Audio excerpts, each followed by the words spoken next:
Saludos amigos televidentes, bienvenidos a su espacio de orientación tributaria DGII 360. Desde la Dirección General de Impuestos Internos les ofrecemos otra entrega de este programa que tiene el objetivo de acercarnos a ustedes. Así es, para nosotros es un placer abrir las puertas de la Administración Tributaria. En esta entrega tenemos un tema muy importante. Vamos a conocer a fondo la Norma General 0622 que regula la aplicación de la exigibilidad de la constancia fehaciente de pago por parte de la Dirección General de Impuestos Internos en los trámites de vehículos de motor y remolques. Para hablarnos sobre esta norma, su aplicación y la responsabilidad de la Administración Tributaria, nos acompaña Lilian Báez, encargada del Departamento de Prevención de Lavado de Activos. Junto a Lilian estará Francisca Rodríguez, especialista de prevención de lavado de activos, quien estará conversando sobre las normas emitidas y su impacto en el sistema tributario. También Ariel Medina, quien es el encargado del Departamento de Vehículos de Motor, estará profundizando sobre los trámites que exigen la constancia fehaciente de pago. Así que no se mueva de su pantalla porque ya inicia DGII 360.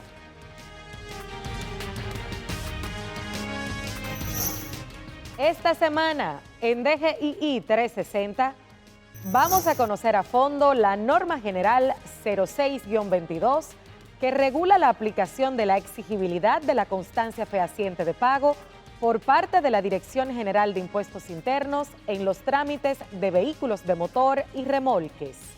Y para hablarnos sobre esta norma, su aplicación y la responsabilidad de la Administración Tributaria, nos acompaña Lilian Báez, encargada del Departamento de Prevención de Lavado de Activos. Junto a Lilian estará Francisca Rodríguez, especialista de prevención de lavado de activos, quien estará conversando sobre las normas emitidas y su impacto en el sistema tributario. Mientras que Ariel Medina, encargado del Departamento de Vehículos de Motor, profundizará sobre los trámites que exigen constancia fehaciente de pago. Saludos amigos televidentes. A continuación presentaremos las noticias de esta semana. El 91% de los propietarios de vehículos de motor renovaron a tiempo el marbete para el período 2022-2023. Durante el mes de febrero se continuará con la venta del marbete en cualquiera de las entidades financieras disponibles con el recargo adicional al monto del impuesto y a partir del 1 de marzo en las administraciones locales de impuestos internos. En otro orden, el Departamento de Educación Tributaria continuó esta semana su programa formativo con la charla sobre prevención de lavado de activos y financiamiento del terrorismo, PLAFT, dirigido a colaboradores, contribuyentes y dueños de negocios. El abogado Miguel Mártir explicó los principales mecanismos para prevenir este delito. También se realizó un taller para miembros de la Asociación Dominicana de Exportadores ADOEXPO sobre la aplicación de la Norma General 12-2022 sobre el reembolso o compensación del impuesto a la transferencia de bienes industrializados y servicios ITEVIS para exportadores. Los técnicos de la DGII, Ernesto Aguilera y Ader Luna, explicaron la finalidad, alcance, aplicación y plazos, entre otros aspectos de la norma, la cual entró en vigencia el pasado 18 de enero del 2023. Asimismo, la encargada del Departamento de Educación Tributaria, Luz Castro, encabezó la entrega de certificados a estudiantes del programa Núcleos de Apoyo Contable y Fiscal NAF de la Pontificia Universidad Católica Madre y Maestra Pucamaima. Para nosotros es importante que te mantengas enterado y actualizado respecto a las fechas límites para la presentación o el pago de las obligaciones tributarias. Por esto te recordamos cuáles son los días. El lunes 6 de febrero es la fecha límite para los siguientes impuestos. Impuesto de casinos, impuesto sobre máquinas tragamonedas.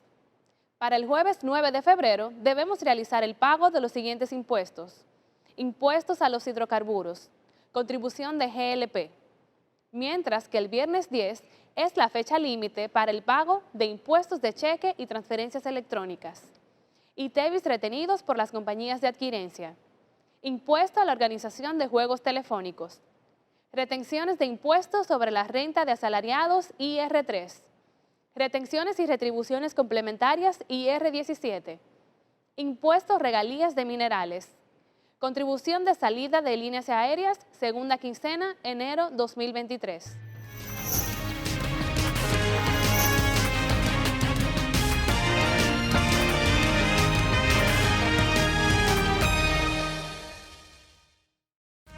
Somos una institución de puertas abiertas, al servicio de toda la ciudadanía. Acompañarte es nuestro deber. Por eso te orientamos a través de los distintos canales. Mediante la autogestión, buscamos facilitar el cumplimiento de tus obligaciones tributarias. Nos interesa que estés al día. Tu aporte fortalece a la nación. Dirección General de Impuestos Internos, cercana y transparente.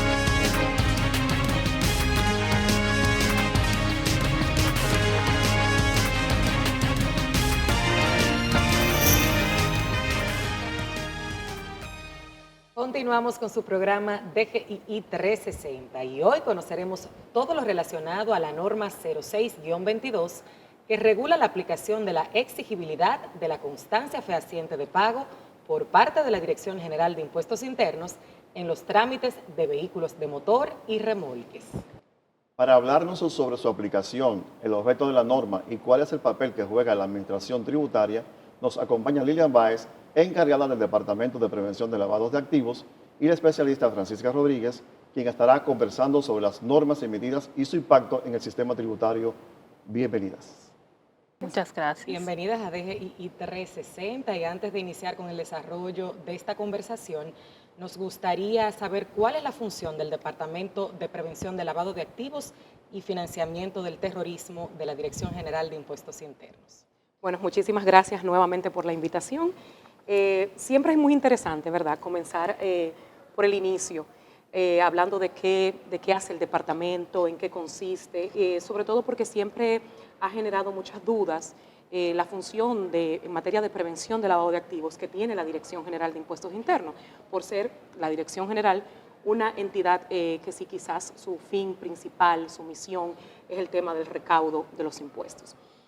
Cuando se emite la Ley 155-17, se le otorga a la DGI una facultad que anteriormente no tenía, que es la facultad de ser una entidad, una autoridad competente en materia de prevención de lavado de activos y financiamiento del terrorismo para una serie de sujetos obligados no financieros que no tenían un regulador natural.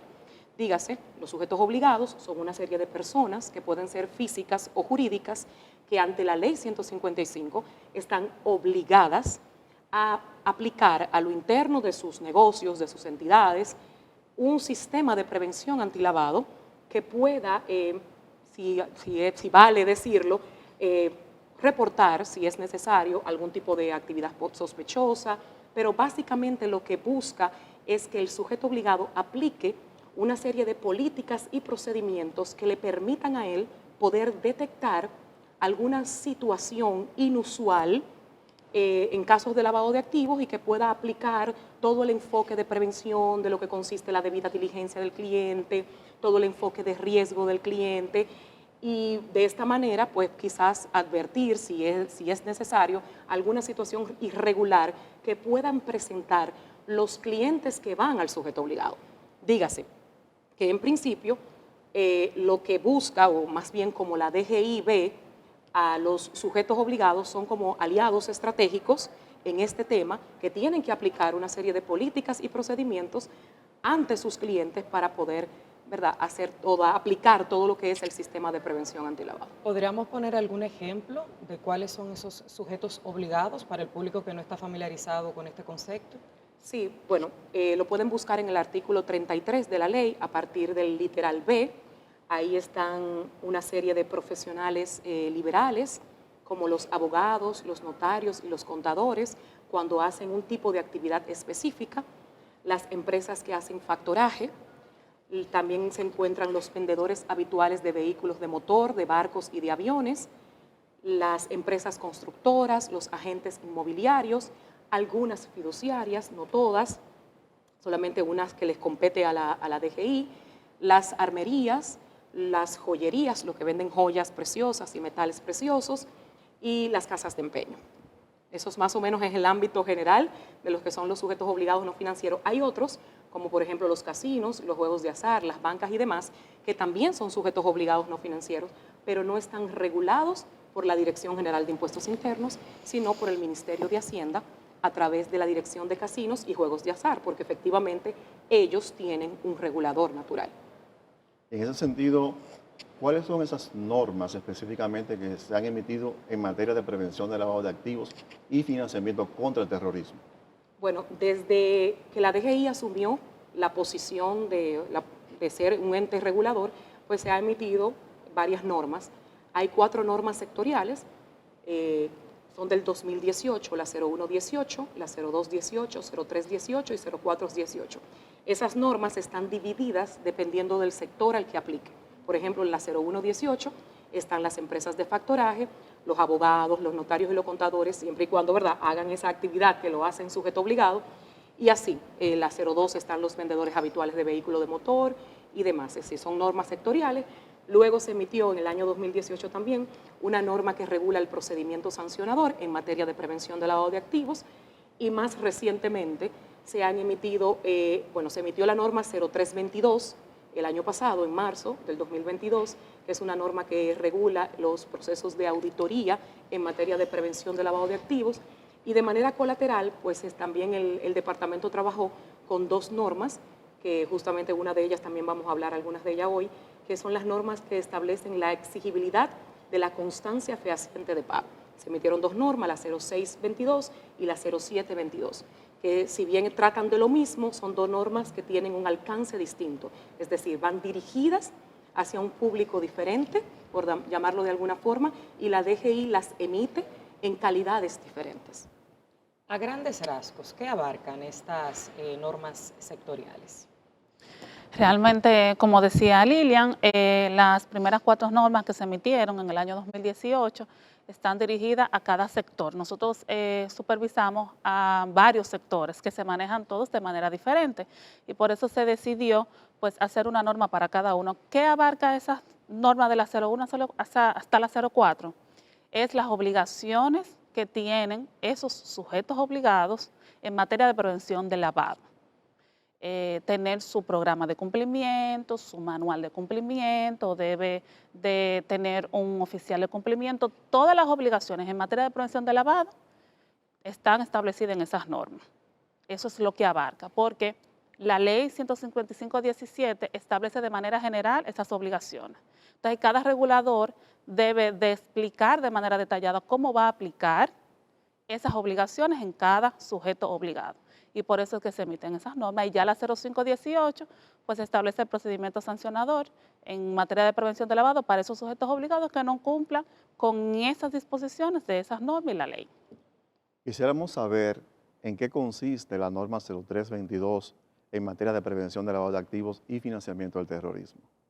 Bueno, mira, una de las obligaciones que tienen esos sujetos obligados es realizar una auditoría externa, porque no es solamente tener un programa de cumplimiento, es saber si realmente tiene resultados positivos, si se está aplicando de manera adecuada. Entonces, para que ese sujeto obligado sepa si realmente lo está aplicando de manera adecuada, pues tiene que venir una persona externa al sujeto obligado para verificar ese programa de cumplimiento y cómo se está aplicando. Entonces, la norma 01 a la 04 establecía el detalle de cómo iba a aplicar esa auditoría en esos sujetos obligados, pero habían algunas cosas que todavía no quedaban quizás de manera muy clara en esas normas.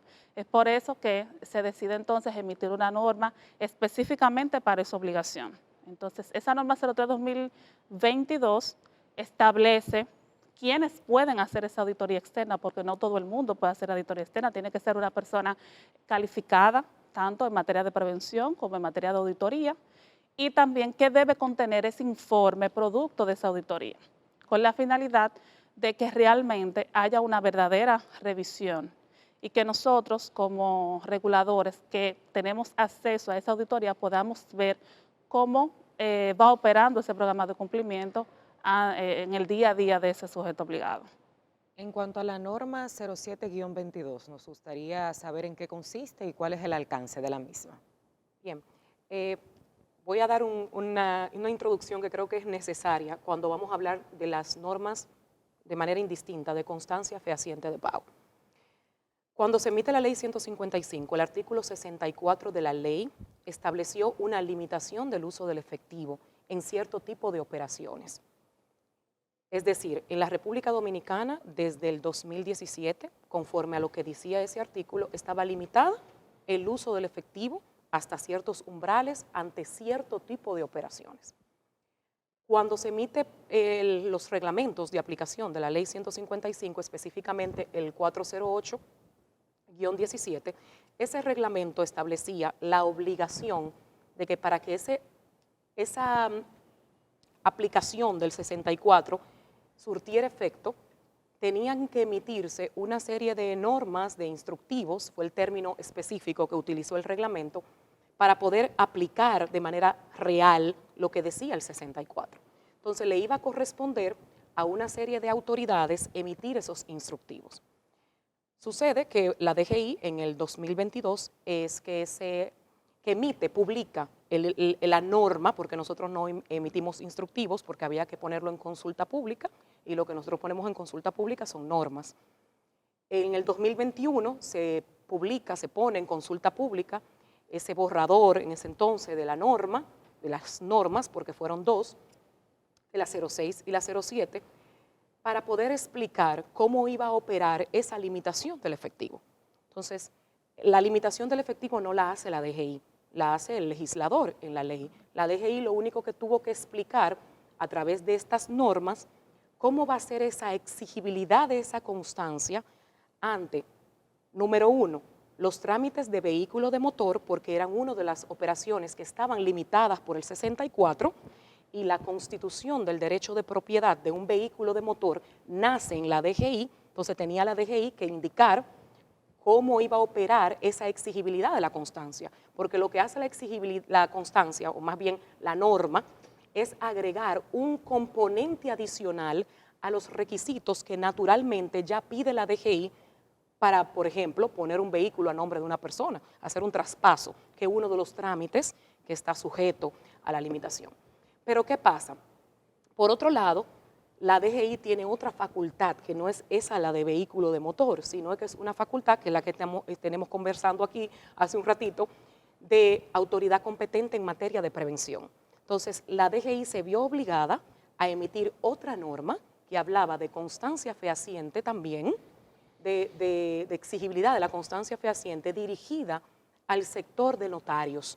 ¿Por qué? Porque, número uno, los notarios tienen una suerte de registro de todas esas actividades que en el artículo 64 están limitadas, y por otro lado, nosotros somos los reguladores de los notarios en materia de prevención de lavado. Entonces, la DGI lo que hace es que de alguna manera bifurca, ¿verdad?, esas competencias que tiene, una por cómo está obligado, ¿verdad?, porque es el registrador de los temas de vehículo de motor, es decir, la constitución del derecho de propiedad opera en la DGI, y por otra parte, su autoridad competente. Entonces, por eso es que tú ves que emitimos dos normas que parecieran ser iguales, porque hablan de lo mismo, hablan de constancia fehaciente de pago. Lo único que una va dirigida a la ciudadanía en general, para que la ciudadanía en general sepa que la DGI va a pedir, va a requerir como componente adicional cuando se haga el trámite de vehículos de motor. Y por otro lado, la misma DGI le dice a los notarios que son sujetos obligados, por los cuales sí o sí pasan todas esas operaciones, ¿verdad?, que están limitadas para darle la legalidad, para que el notario legalice las firmas, por ejemplo, de las partes. Entonces, por eso la DGI emite esas dos normas. Entonces, la 07-22 es la norma que va hacia los notarios, en donde la DGI le dice a los notarios, yo que soy tu regulador, te estoy diciendo que recuerdes que tú tienes la obligación de exigir la constancia fehaciente cuando tú como notario participe en algunas de esas actividades que están limitadas en el artículo 64. Y de manera enunciativa, no limitativa, le dice cuáles son los documentos que pudieran servir como constancia fehaciente de pago. Y le recuerda que él no puede, el notario, registrar ningún acto si no tiene la constancia fehaciente de pago. Obviamente esta constancia, o más bien la exigibilidad de esta constancia va a operar cuando la operación así lo amerite. Dígase, en el caso, por ejemplo, de vehículo de motor, la limitación del efectivo son de 500,000 pesos. En el caso de inmueble son de 1,000,000. Y así cada operación tiene un monto tope limitado. ¿Qué es lo que busca o qué es lo que buscaba el legislador? Que ante el excedente o ante una operación que supere ese monto, la persona no pudiera pagarlo en efectivo. Que para que opere la transacción tiene o que pagar el excedente por otro medio distinto al efectivo, por ejemplo, un cheque, una transferencia, un depósito bancario, o que él pague la totalidad por otro medio. Lo único que puede ocurrir es que hasta 500,000, por ejemplo, en el caso de vehículos de motor, que es el caso que nos ocupa, puede recibir la persona en efectivo. Si el vehículo cuesta 800,000 pesos, por ejemplo, la persona puede recibir o el dealer puede recibir 500,000 en efectivo, pero los otros 300,000 tienen que ser por un medio distinto al efectivo. Entonces la persona tiene la opción de pagar el excedente, los 300,000, o paga los 800,000 por un medio distinto al efectivo. Entonces, la 07, a la que me preguntabas, va dirigida hacia los notarios con ese fin, con ese propósito, y eso es lo que dice. Y la 06 es la que va dirigida al público en general que conozca cuáles son los trámites de la DGI que están sujetos a la presentación de esa constancia fehaciente y cómo la DGI va a exigir esa constancia fehaciente. Importantísimo, la constancia fehaciente de pago es de uso confidencial. La misma ley 155, el reglamento, lo reiteró la norma, tanto la 06 como la 07, es que el único uso que se le va a dar a la constancia fehaciente es para resguardo, es decir, para lo único que la DGI va a pedir la constancia fehaciente para resguardo y tiene un carácter confidencial. Dígase, no puede ir un tercero a la DGI a requerir la constancia fehaciente del vehículo que Federico compró ayer. Eso es imposible. Esas constancias fehacientes solamente pudieran ser entregadas a la unidad de análisis financiero, al Ministerio Público o por la orden de un juez mediante un proceso judicial en el que se encuentre la persona, por ejemplo. Vamos a una pausa comercial y cuando regresemos continuaremos conversando sobre la norma 06-22 sobre constancia fehaciente de pago. No cambien su televisor, que enseguida volvemos.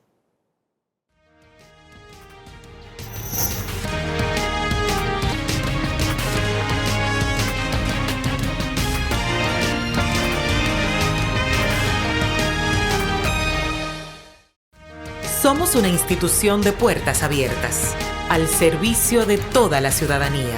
Acompañarte es nuestro deber. Por eso te orientamos a través de los distintos canales. Mediante la autogestión, buscamos facilitar el cumplimiento de tus obligaciones tributarias. Nos interesa que estés al día. Tu aporte fortalece a la nación. Dirección General de Impuestos Internos, cercana y transparente.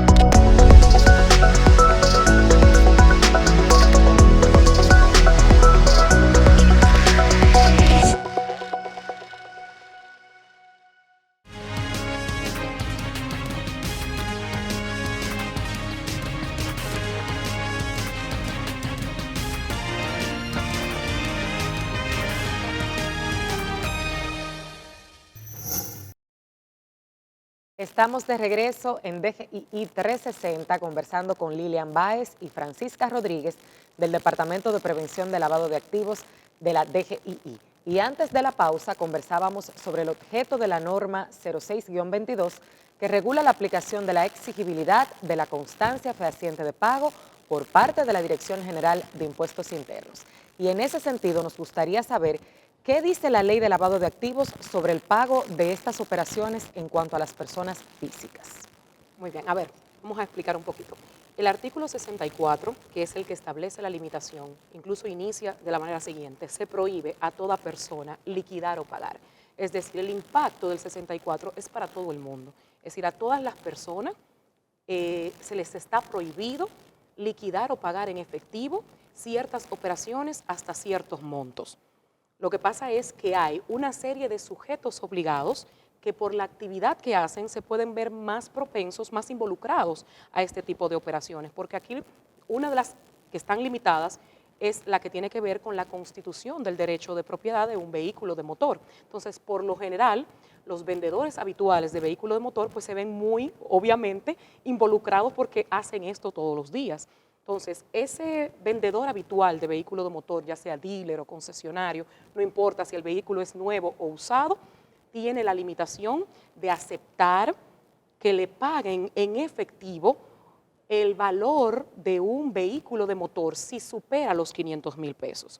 Dígase que si el vehículo de motor cuesta 400,000 pesos, 300,000 pesos, 500,000 pesos, de hecho, puede aceptar el efectivo, porque el tope son 500,000. Ahora, el vehículo cuesta, como decíamos anteriormente, 800,000 pesos, puede aceptar hasta 500 y los otros 300 tiene que pagarlo por un medio distinto al efectivo. Entonces, la disposición impacta a todo el mundo. En el bloque anterior hablábamos de los diferentes sujetos obligados y mencionabas también las joyerías como parte de esos sujetos obligados. ¿Este mismo ejemplo aplicaría en el caso de joyas preciosas? En el caso, sí, de las joyerías, el artículo 64 de la ley también limitó el tema de las joyerías a un monto de 450,000 pesos. Es decir, ellas están limitadas. Lo único es que ahí la DGI no tiene una intervención porque el derecho de propiedad de un reloj o de un arete o de un collar no se constituye en la DGI, sino se constituye al momento de que yo voy y compro y me pongo de acuerdo entre precio y cosa, compro el reloj, pago el reloj y me entregan el reloj. Entonces el joyero, en este caso, sí tiene que tener pendiente esta limitante del efectivo al momento de vender una joya que sobrepase ese umbral. Lilian, en el bloque anterior mencionaste que la constancia fehaciente de pago es un requerimiento o un requisito dentro del proceso de los trámites de vehículos de motor.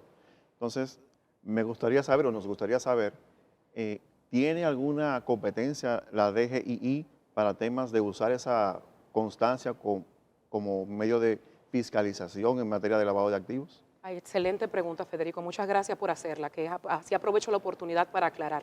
Y ya luego, más adelante, mi compañero Ariel quizá pueda profundizar un poquito más con respecto a algunos casos específicos. Efectivamente, la constancia fehaciente para su único fin es de resguardo. La DGI la va a requerir como un requisito más en sus trámites de vehículos de motor. Los trámites están todos en la norma, a los que están sujetos a esta exigibilidad de constancia fehaciente. Más adelante sé que Ariel va a profundizar un poquito sobre ellos. Y para lo único que la DGI puede utilizar esa constancia fehaciente es para fines de resguardo. No será utilizada para fines de fiscalización, para otras materias fiscales que la DGI hace de manera natural. Y siempre pongo un ejemplo, me atrevo a poner un ejemplo. Si el fin fuera fiscalizar con la constancia fehaciente, entonces la DGI hubiese tenido que pedir constancia fehaciente de todo lo que está limitado, y no lo hace. Lo hace única y exclusivamente con el tema de vehículo de motor, porque ahí es que DGI tiene una labor, porque la constitución de ese derecho opera en la DGI. Cuando yo voy a poner, por ejemplo, la matrícula a mi nombre, pero eso no lo va a hacer la DGI en inmuebles, y también se pagan impuestos cuando uno hace los temas inmobiliarios, pero eso no va a ocurrir de exigir la DGI constancia fehaciente en inmueble, porque no constituye el derecho de propiedad del inmueble, no se da en la Dirección General de Impuestos Internos. Entonces, si el fin fuera fiscalizar, lo lógico es que se pidiera en todo, porque hay una serie de cosas que están limitadas. Entonces, el fin no es fiscalizar, el fin es aplicar lo que dice la ley, y la ley dice que la DGI tiene que requerir esta información para fines de resguardo y la tiene que tener a disposición de las autoridades que están expresamente indicadas en la ley, que son las únicas que pueden tener acceso a esa constancia fehaciente. Igualmente, en el bloque anterior mencionaron lo que es la figura del sujeto obligado. Nos gustaría saber qué es un sujeto obligado y cuándo yo me convierto en sujeto obligado o si estoy condicionado por algunas actividades específicas. Sí, mira, Lilian comentaba quiénes son los sujetos obligados no financieros supervisados por la Dirección General de Impuestos Internos, que están específicamente en el artículo 33, desde el literal B hasta el H. En ese se establece una serie de sujetos obligados, pero hay algunos específicos que solamente son considerados sujetos obligados si realizan una serie de actividades. Entonces es importante saber eso porque, por ejemplo, uno de los sujetos obligados que están en el artículo 33 son los contadores, los notarios y los abogados. No todos los abogados, no todos los notarios, no todos los contadores son sujetos obligados, sino que deben de realizar alguna de esas actividades establecidas ahí. Incluso esa es una de las preguntas que recibimos en el día a día, ¿cómo saber si soy un sujeto obligado? Es específicamente dirigirse a lo que dice el artículo 33. En caso de que una persona que realice unas actividades y entienda que no es un sujeto obligado, y por ejemplo nosotros tenemos un listado de sujetos obligados colgado en la página web de la DGI y está en ese listado, puede perfectamente informar a través de una comunicación o a través del correo electrónico del departamento, establecer de manera detallada por qué entiende que no es un sujeto obligado, porque no realiza algunas actividades, pues nosotros lo tomamos en cuenta porque no debería, si no realiza unas actividades, cumplir con todo lo que dice la ley 155/17. Otro de los sujetos obligados que está sujeto a la realización de una actividad específica son los agentes inmobiliarios. Específicamente se dice que los agentes inmobiliarios son considerados sujetos obligados si intervienen en la compra y bienes de bienes inmuebles para sus clientes. No todos los agentes inmobiliarios son sujetos obligados. Entonces es muy importante dirigirse a lo que dice la ley para saber si uno es un sujeto obligado o no. Estoy apoyando algo más con respecto a lo que decía Francisca, porque sé que hablábamos sobre cuáles actividades específicas. Son 10 las que tienen, por ejemplo, los abogados, los notarios y los contadores. 10 actividades específicas y están establecidas en el artículo 33 de la ley. Para resumirlas, son actividades que tienen un componente de índole societario o actividades que de alguna forma modifican la masa patrimonial del cliente. Dígase, cuando yo como abogado constituyo una compañía, por ejemplo, pero el abogado que está haciendo un divorcio, ese abogado no es un sujeto obligado, tiene la condición encima siempre, porque tiene la profesión, por decir de alguna forma, tiene la profesión que es el componente principal, pero hasta que no haga esa actividad específica no se pone la chaqueta, como digo yo, de sujeto obligado. Entonces, esa es una de las consultas que más de hecho nos hacen, porque hay, sobre todo los profesionales liberales, que es donde más ocurre, muchas veces uno como abogado, como notario, como contador, se dedica a hacer un espectro muy amplio de cosas. Entonces, ¿cuándo te convierte en sujeto obligado? ¿Siendo abogado o siendo contador? Cuando hace alguna de esas actividades puntuales que dice la ley. En caso de que no haga esas actividades, pues entonces no se configura esa condición de sujeto obligado. Igual ocurre, como decía Elizabeth, con los agentes inmobiliarios. El agente inmobiliario, para que se configure su condición de sujeto obligado, tiene que participar, intervenir, que es el término que usa la ley, en actividades de compra y venta de bienes raíces. Dígase que el agente inmobiliario, que lo que hace es, por ejemplo, rentar, ser un intermediario para rentar, no sé, una vivienda en veraneo, en esa época que se rentan muchas viviendas, pues entonces ahí él no es un sujeto obligado, sigue siendo agente inmobiliario, pero no es sujeto obligado. Ya para finalizar esta conversación, nos gustaría recapitular cuáles son las funciones y el alcance del Departamento de Prevención de Lavado de Activos de la Dirección General de Impuestos Internos.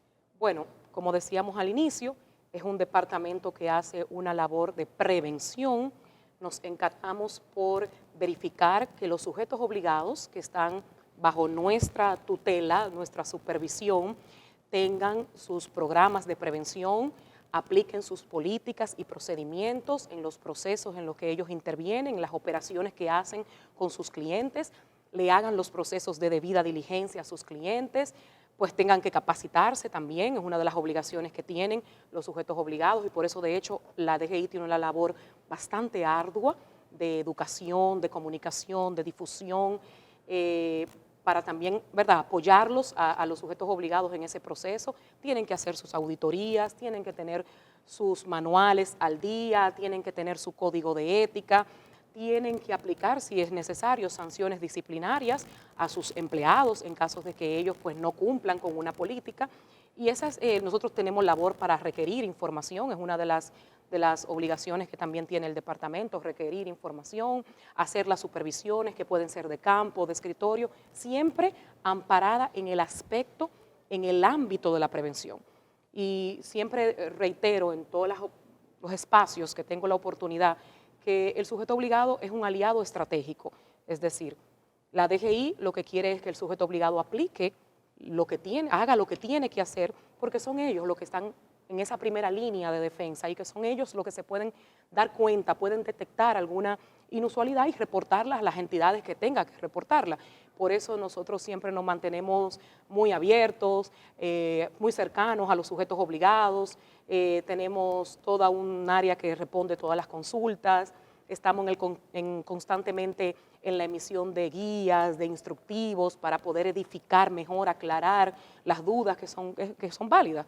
El hecho de que puedan generar cualquier situación, porque al final el sujeto obligado está en el día a día haciendo operaciones y muchas veces uno norma, como decíamos hace un momentito, para la generalidad, no para las excepciones. Entonces siempre puede darse que tengan alguna duda, alguna inquietud, nosotros recibimos consulta, impartimos capacitación cuando se es requerido y nosotros siempre estamos pues, muy dispuestos a poder apoyar y colaborar con el sujeto obligado en este caminar del sistema de prevención. Gracias, damas, por compartir con todos nosotros esas valiosas informaciones. Amigos, agradecemos a Lilian Báez, encargada del Departamento de Prevención de Lavado de Activos, y a la especialista Francisca Rodríguez por acompañarnos. Quédense con nosotros porque tenemos más contenido de valor en esta nueva edición de DGII 360.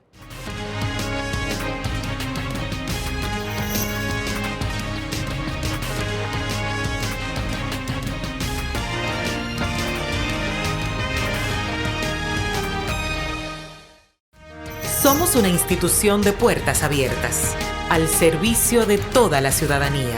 Acompañarte es nuestro deber. Por eso te orientamos a través de los distintos canales. Mediante la autogestión, buscamos facilitar el cumplimiento de tus obligaciones tributarias. Nos interesa que estés al día. Tu aporte fortalece a la nación. Dirección General de Impuestos Internos, cercana y transparente.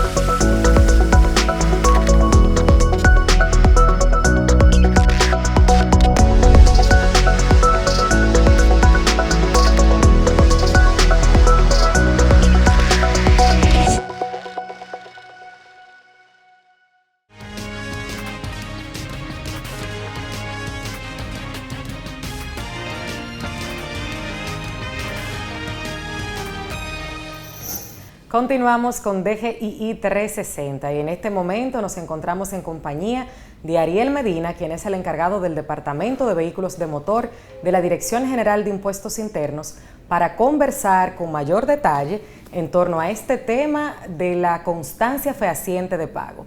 Ariel, bienvenido una vez más a DGII 360. Hola Marlene, gracias por la visita nuevamente. ¿Cuáles son esos trámites de vehículos de motor en los cuales se exige a los contribuyentes que presenten una constancia fehaciente de pago?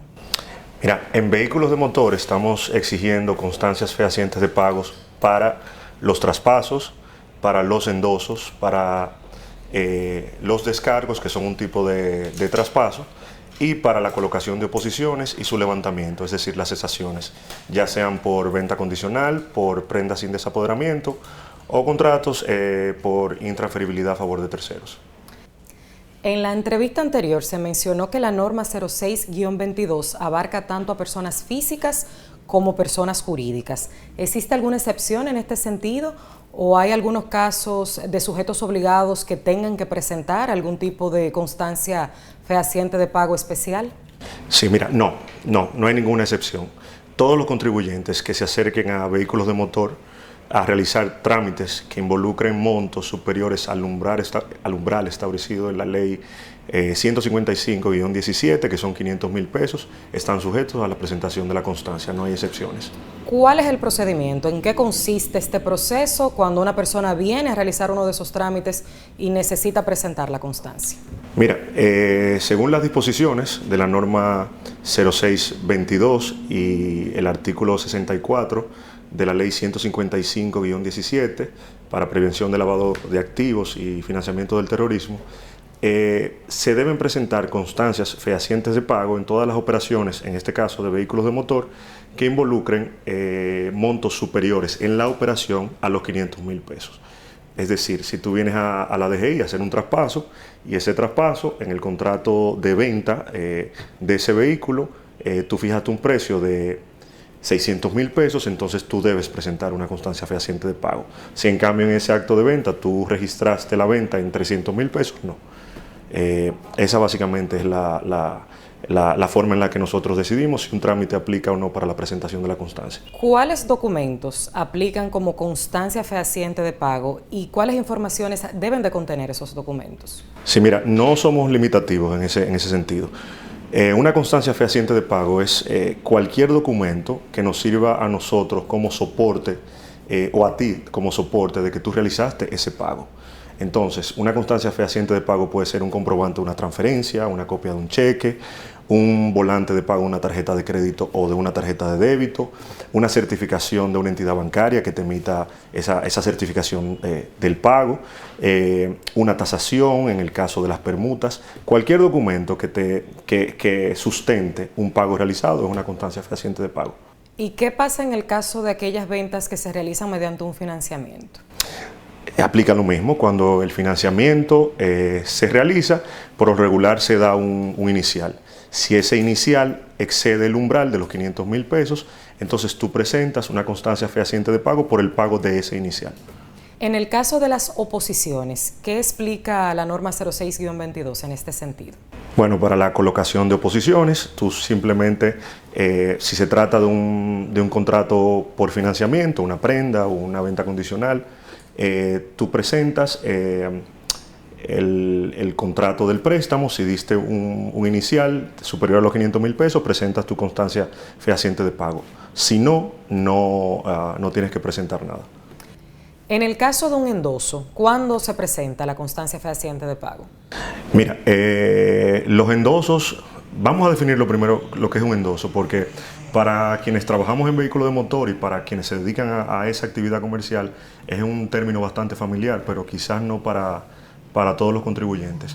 Un endoso es una facilidad que se le da a dealers y concesionarios de vehículos de motor para hacer traspasos sin costos cuando realizan una venta. O sea que un endoso es un traspaso sin costo.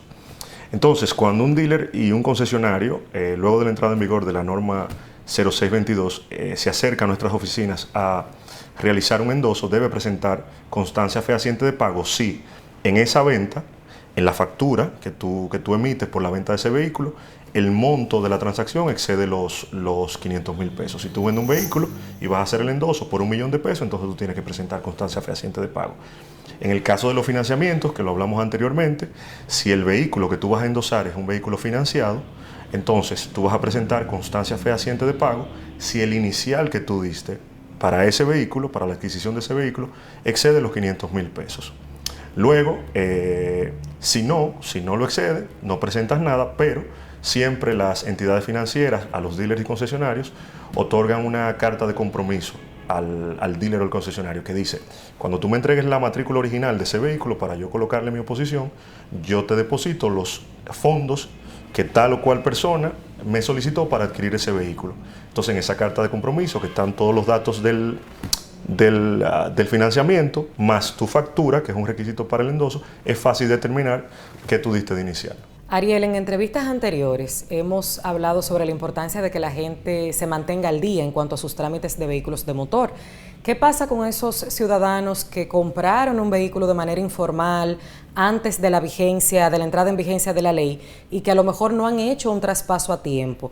Si esa es la situación de que alguien compró un vehículo que excede el umbral, pero que lo pagó en efectivo, que no tiene ese documento de constancia fehaciente de pago, ¿qué se puede hacer en este caso? Sí, mira, muy buena pregunta, porque pasa bastante.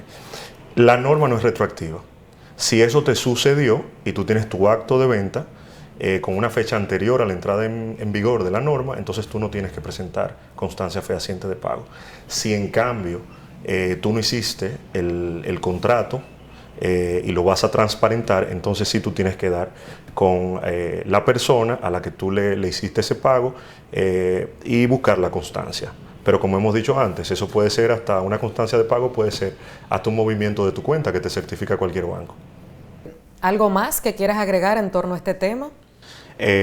Bueno, que con la entrada en vigor de la norma 0622, lo que estamos es tratando de limitar un poco el manejo de efectivo para prevenir, como dice la ley 155-17, el lavado de activos y la prevención del financiamiento del terrorismo. No es nada complicado, una presentación de una constancia de pago es algo muy fácil de obtener, es simplemente actualmente es muy fácil hacer una transferencia, hacer un pago electrónico, es simplemente presentar el soporte de ese pago que tú hiciste.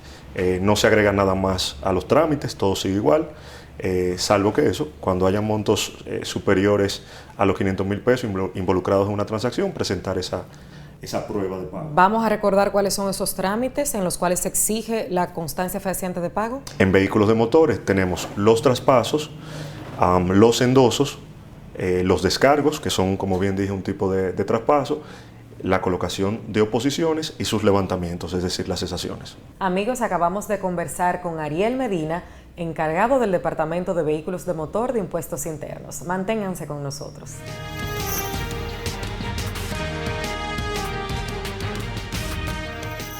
Hemos llegado a la parte final de su programa DGII 360, agradeciéndoles a todos por habernos permitido llegar hasta sus hogares. Será hasta una próxima entrega de contenido de valor tributario para ustedes.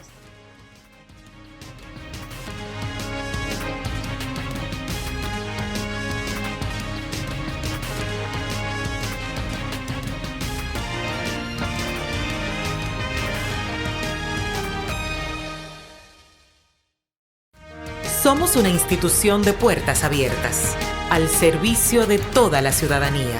Acompañarte es nuestro deber. Por eso te orientamos a través de los distintos canales. Mediante la autogestión, buscamos facilitar el cumplimiento de tus obligaciones tributarias. Nos interesa que estés al día. Tu aporte fortalece a la nación. Dirección General de Impuestos Internos, cercana y transparente.